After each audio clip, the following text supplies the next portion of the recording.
No ale teraz nás čaká zápas, do ktorého mal nastúpiť dvojnásobný majster Slovenska v Muay Thai amatérskej lige Erik Todt.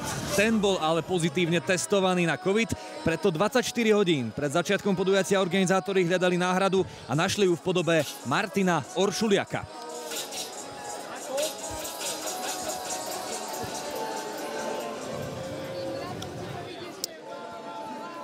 Pablo, ja som naozaj zvedavý na tento zápas, pretože keď som aj pozeral Oršuliakové zápasy, tak on si preskákal naozaj kadečím, a to aj v Londýne zápasmi, ktoré boli bez rukavíc, čisto v bandážach, takže to môže byť naozaj tvrdý chalán. Určitě proti němu je Braňo Zuzák. Borec, který má seznam s MMA celkem dobře, takže je to bude to zajímavý porovnání. Ako prvý nastupuje borec, ktorý je známy najmä fanúšikom Oktagonu, Branislav Zuzák. Skóre v Oktagone 6 zápasov, 4 výhry, to sa ale bavíme o pravidlách MMA. Přesně tak, a Braňo Zuzák byl vždycky známý tím, že je dobrý třeba právě v práci na zemi v klinči, takže to, že jsem ho viděl na fight cardě právě podle pravidel K1, tak jsem sám zvědavý, jak se nám představí, protože jeho soupeř, který ho se vlastně dohnali na poslední chvíli, má zápasů 28, když to Braňo Zuzák nemá zapsaný profesionální zápas K1. Sa teda pozrieme do toho Oktagonu, tak poraziť ho dokázal Václav Mikulášek, alebo tam ešte Baba Jaga, tiež Zdeněk Polievka, ktorý ho porazil 2-1 na body v veľmi tesnom a vyrovnanom zápase. V Viedke sa predstavil aj proti Davidovi Hošekovi, to si inak rozhodoval ty, Pablo, ktorého porazil vtedy 3-0 na body a výhru si pripísal aj proti Michalovi Klosovi. Branislav Zuzák sám povedal, že sa mu páči organizácia Dracula Fight Night a preto veľmi rád zobral aj zápas v stand-upe, teda v K1 a vidíme, že to bude v 10 rukaviciach. Jo, tak jak říká, se právě upřímně zvědavý, jak si poradí s K1 pravidlama, protože jde proti Frérovi, který podle těch pravidel už má za sebou 28 zápasů. Branislav Zuzák sa pripravuje Spartacus Fight Gym Pavlom Kurucom, to znamená, že môže byť veľmi dobre pripravený. Rozhodne.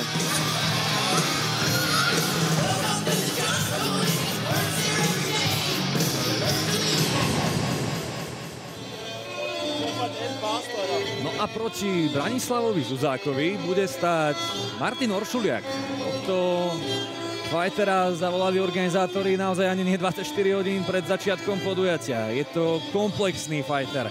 Ako boxer sa predstavil napríklad na Simply the Best 18. Pod pravidlami Striking MMA sa predstavil na ceste bojovníka Way of Warrior New Blood začiatkom júna minulého roku. No a na YouTube si môžete nájsť aj jeho spomínaný zápas bez rukavíc, keď sa v rámci BKB 16, teda Bare Knuckle Boxing, predstavil pred 3 rokmi v Londýne. Veľmi som teda zvedavý celkovo na štýl Martina Oršuliaka, keď si prešiel aj tým boxom, aj Striking MMA. No a dnes ho čaká v rámci Dracula Fight Night 6 a 7. zápasu dnešného večera K1 proti Braňovi Zuzákovi. Tak tohle to bude rozhodně hřiště právě Martina Oršuláka, ne Braňa Zuzáka, tak já jsem zvědavý na Braňa Zuzáka, s jakou taktikou se vytasí. Jinak Martin Oršulák právě nastupoval, jak si zmiňoval, v Londýně na boji bez rukavic. Takzvaný boj holých kloubů, řekněme, což je velmi tvrdý sport, teď čím získává čím dál tím víc popularity.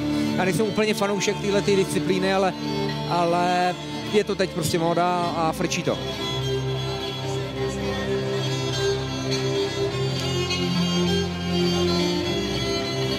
To je... Obaja veľmi vysokí chlapi, 190 cm Oršuliak, 186 cm Branislav Zuzák. Přesně tak, takže výškově víceméně skoro stejně. Trošku výhoda na straně právě Oršuláka.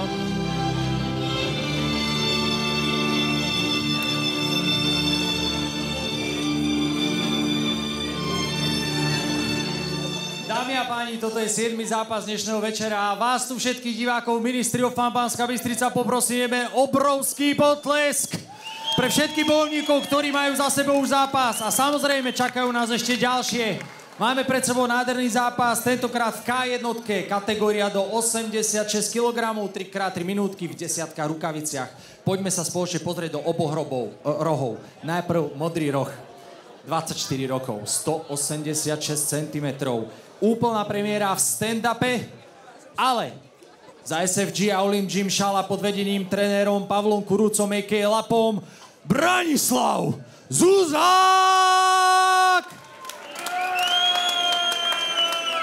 Červený roh, 27 rokov, 190 cm, 28 zápasov, z toho 18 víťazných. Za Papa Gym pod vedením trénerom Pavlom Garajom Martin Oršuliak.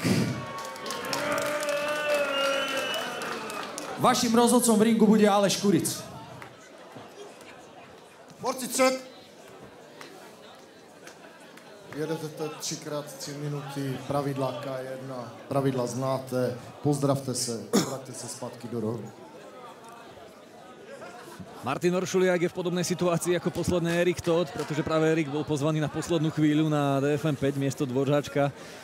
Mrzí to môže aj tipujúcich, pretože v tejto chvíli už môžeme prezradiť aj to, že najviac stávok bolo práve na Erika Todta. Teraz ale máme pred sebou zápas Oršuliak a Zuzák a sme zvedaví na to, čo nám ponúkne stret týchto dvoch štýlov.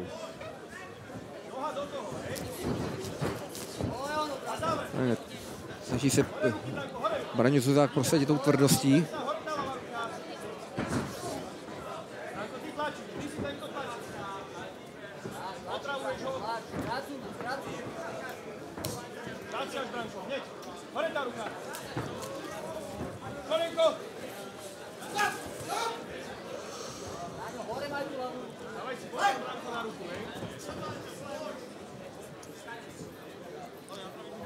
Braňovi Zuzákovi sehnul suspenzor zřejmě, tak si šel do svého rohu vyžádat opravu.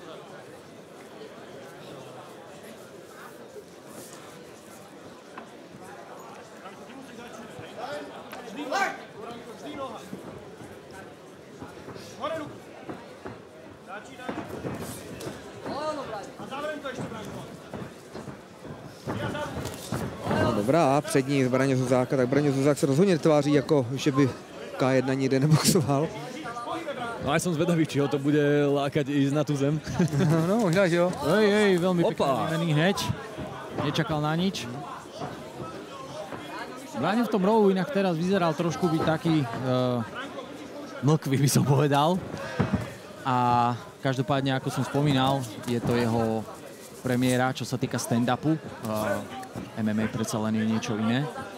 A vyzerá ale, že je veľmi dobre naladený. Každopádne jeho oponent samozrejme nechce nechať nič náhode, avšak povedzme si úprimne, zobral to ako láskov, čiže... No najväčší rozdiel bol určite v príprave, a to nielen v samotnej príprave Zuzáka, že nešlo o MMA, ale teda o postoj. Ale na druhej strane Oršuliak nemal takmer žiadnu prípravu, samozrejme bol v tréningovom procese, no ešte dovčera nevedel, že sa predstaví na Dracula Fight Night. No ale Braňo Zuzák se toho rozhodně nebojí a teď už se dostává do tempa i Martin Oršuliak.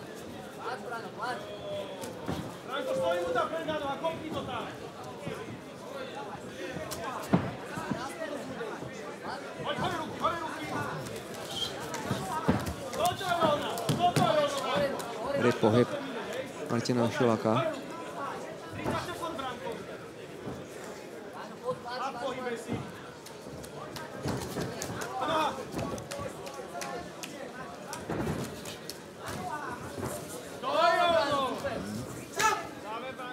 Pekná kombinácia. No, mňa trošku zaujal aj ten štýl a postoj Braňa Zuzáka. Naozaj v kajnutke a v tajskom boxe takýto postoj a štýl až tak často nevidieť.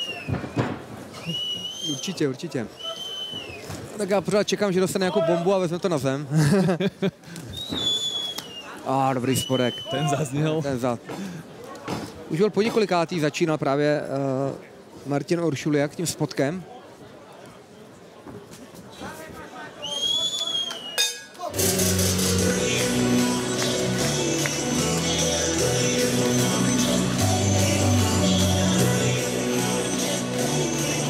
Zatiaľ je to duel minimálne dvoch najvyšších chlapov, ktorých sme tu mali 186 cm, 190. Naozaj chlapí, kde ráva poriadnu razanciu. No na druhej strane nejde o malé rukavice, ide o desiatky a tu sa s nimi ľahké vysporiada v tých ďalších dvoch kolách, ktoré sú pred nami, tak to sme zvedaví. To bolo minimálne pre Zuzáka také očakávacie kolo v rámci niečoho nového, v rámci čisto stand-upu a desiatkách. Určite sme si všimli práve teraz, že práve Martin Oršuliak veľmi zhlboka sa nadýchol a veľmi zhlboko, ako vidíme, dýcha. Je to predsa len faktor, s ktorým ťažko narábať, keď ste zavolaní necelých 24 hodín do zápasu a predsa len tá fyzička asi nie je, povedzme si úprimne, len v tréningovom procese 100%. Avšak uvidíme, ako sa s tým popasuje. Braňo Zuzák má teda návrh. Uvidíme, kto z týchto dvoch chalánov odíde so zdvihnutou rukou. Ja 86 kg vyššia už bude iba v tom hlavnom zápase, kde je to 88.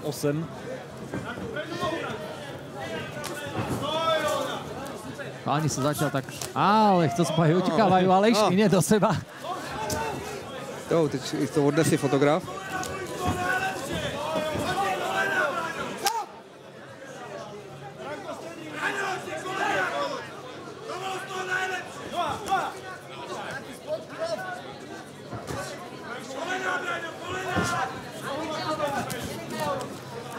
No, zajímavé výměny.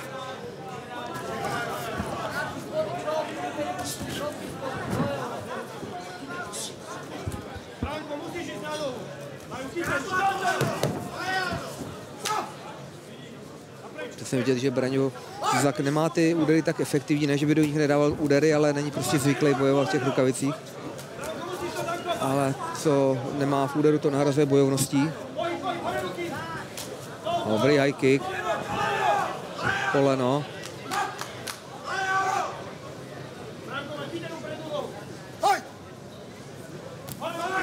Rázek. Šuliak odštartoval hneď tou zadnou.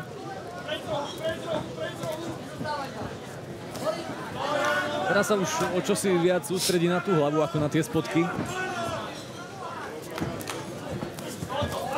A tam prešla tá zadná. Dobrý koleno od Braňo Zuzáka. Dobrá přední ruka Braňo Zuzáka, trefila svůj cíl. A ta išla aj z toho datingu. Ano.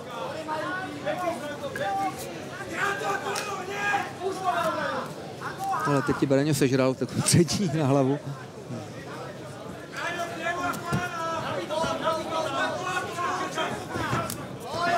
To bol tvrdý low kick.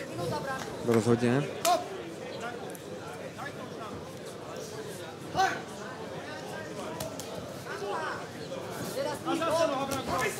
La kombinace od Martina Oršuláka.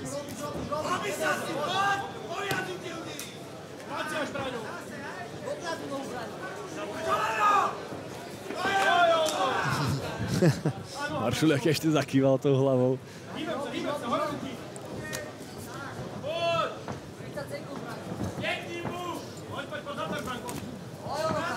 Že přečet Braňo Zuzák kombinaci s tím soupeře. Posledných 20 sekúnd v rámci druhého kola.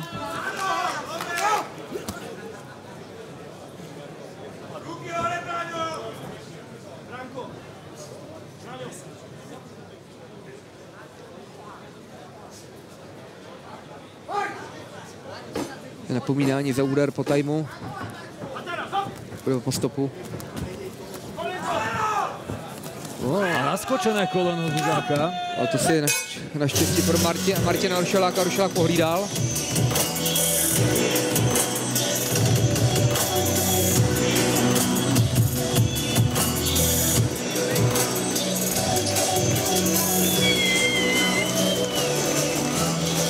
No naozaj je to veľký rozdiel, keď vidíme niekoho, kto sa od začiatku venuje thajskému boxu, prípadne samozrejme zápasy má FK jednotke, ako tento druhý možný spôsob, keď ide MMA zápasník do niečoho nového. Ale Braňo Zuzák ukázal, že bez ohledu na to, že to je MMA bojovník, tak boxovat rozhodně umí. A jsem sám zvědavý na třetí kolo, co předvedou chlapci. Rozhodne áno a treba povedať, že Martin Oršuliak vôbec nepôsobí tak, že bol zavolaný na poslednú chvíľu, naopak tá kondícia tam je a aj fyzická príprava. Já taky zkušenost, prostě má spousty zápasů za sebou, tak asi už ví o sobě, co se dokáže dovolit nebo ne. Rozhodně nevypadá unaveně nějak extra.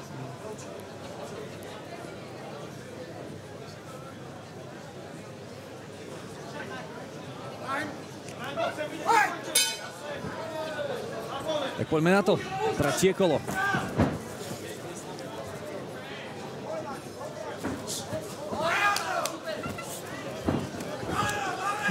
Dobrá kombinácia Zuzáka, bol tam aj koleno, ale Oršuliak si vie postrážiť ten kryt.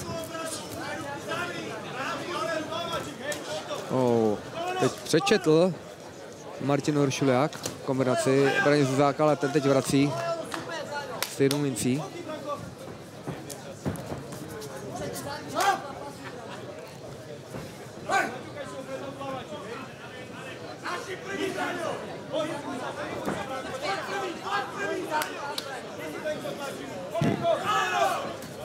Dobré koleno Martina Oršuláka.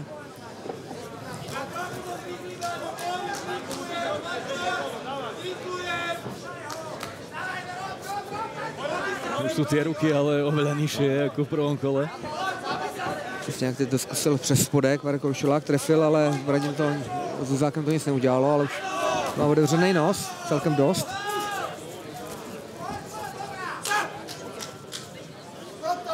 Jo, jde doktor.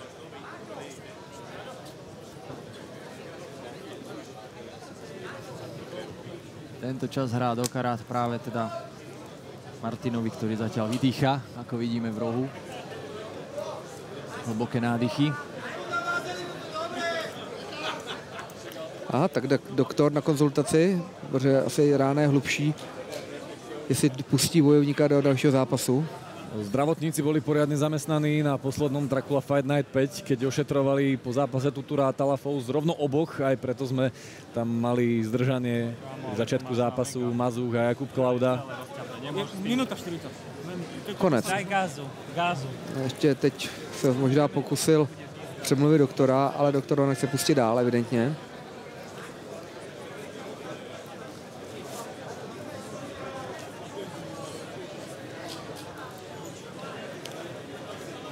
Aj sme počuli Zuzáka, ako hovorí, minúta 40. Aha, přesně tak.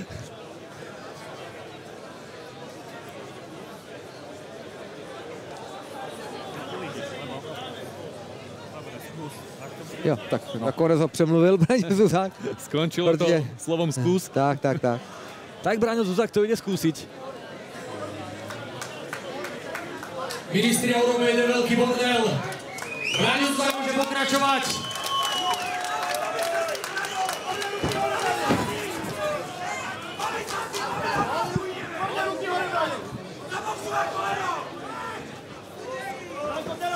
A krv je tam síce pustená poriadne, no minúta 30 je pred nami a obaja už dajú do toho všetko.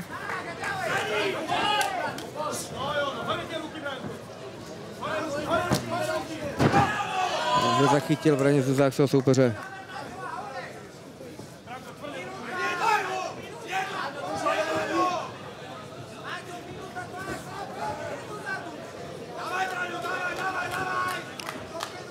Taková vyčkávací, no ale teď teda, když Oršulák řádně proklepal tvář Braňo Zuzáka. Mám pocit, že toto sú tie momenty, kedy už Zuzák chce ísť do toho silovo a použiť to svoje. Dobrá kombinace Braňa Zuzáka.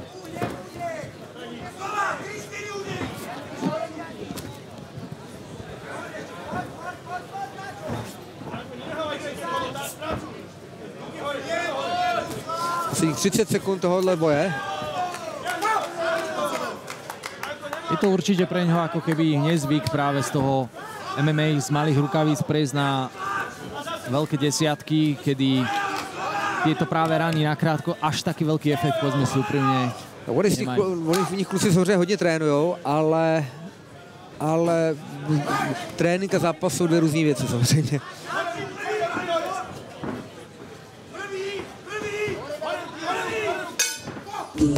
Zaznel záverečný gong, no a toto bol rozhodne zaujímavý zápas, či už z tej konfrontácie dvoch štýlov.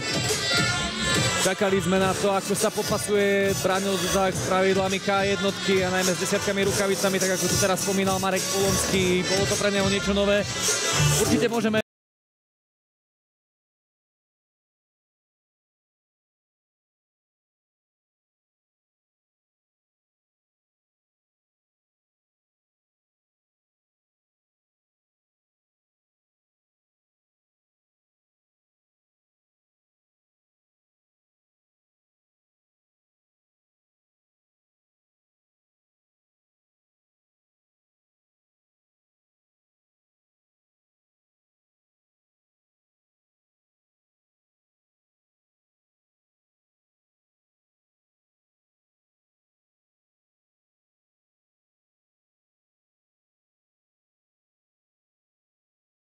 Dámy a páni, myslím si, že tento zápas si zaslúži jeden obrovský potles. Ministri of Fun, poprosím vás aplaus pre oboch bojovníkov.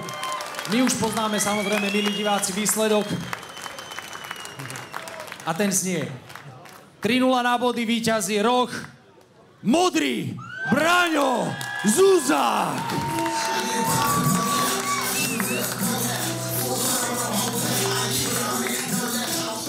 Takže konečně rozhodnutí jednoznačné, ne split decision, nebo konečně. Po delší době jednoznačné rozhodnutí. No, akože vytrápil ťa ten kat, máš neskutočný. Ja mám pocit trošku, že ti vidno asi lebku. Ako sa cítiš? Cítim sa brutálne. Vedel som, že to už patrí mne, ale keď mi dal v treťom ten koleno, alebo v druhom, tak som spel, že do piče. Ale preto toto robíme, kurva, toto mám najviac rád. Som krvavý, vyhral som, publikum kričalo, ďakujem! Otázka trošku, chalani, komentátori to tu rozoberali počas zápasu, že ako keby ti veľmi nesedeli tieto desiatky rukavice, si z MMA predsa len zvyknutý na malé MMA rukavice. Rozmýšľaš možno niekedy prejsť aj do, ak na DFN ťa niekedy uvidíme do Muay Thai v malých rukaviciach? Pozrite, ja som zápasník, či už MMA, či už box. Trénujem stále s najlepšími, tu s Lapom, Míšom Plesníkom, môjim vzorom, Míško. A prijímam hociakú výzvu, skrátka, čo príde, to idem. Nevyhýbam sa tomu. A hlavne musím poďakovať Martinovi, pretože to zobral na poslednú chvíľu. Keď mi povedali, že Erik vypadol, bol som smutný, lebo podľa mňa je to taký mladý talent 8-6. Ale jak mi povedal, že idem s týmto bláznom, tak som si povedal, dobre, koko, to je ešte lepšie. Takže sa teším, že to zobral Martin, veľký rešpekt, ďakujem za všetko a hovorím ešte raz, ďakujem Ministry of Fun za to povzbudzovanie, ste úžasní. Braňo, my ti ďakujeme ešte raz. Ešte, ale samozrejme musím poďakovať celému Spartakusu, Edkovi, mojim trénerom Atilovi Jankovi, môjmu silovému kondičnému Mišovi Štepkovi, čo ma rozjebáva a všetkým, hlavne môjmu milovanému Palimu Kurucovi a hovorím ešte raz Miškovi, že ma stále ťahá hore. Myslím, že ruky sa mi extrémne zlepšili a to je hlavne vďaka nemu a môjmu trénerovi Iškošovi a ešte raz ďakujem vám všetkým, boli ste úžasní a som na bare potom, kebyže ma niekto chce pozvať, dneska pijem. Braňo Zuzák, ešte raz veľký potlesk, víťaz tohto duelu, ďakujem veľmi pekne.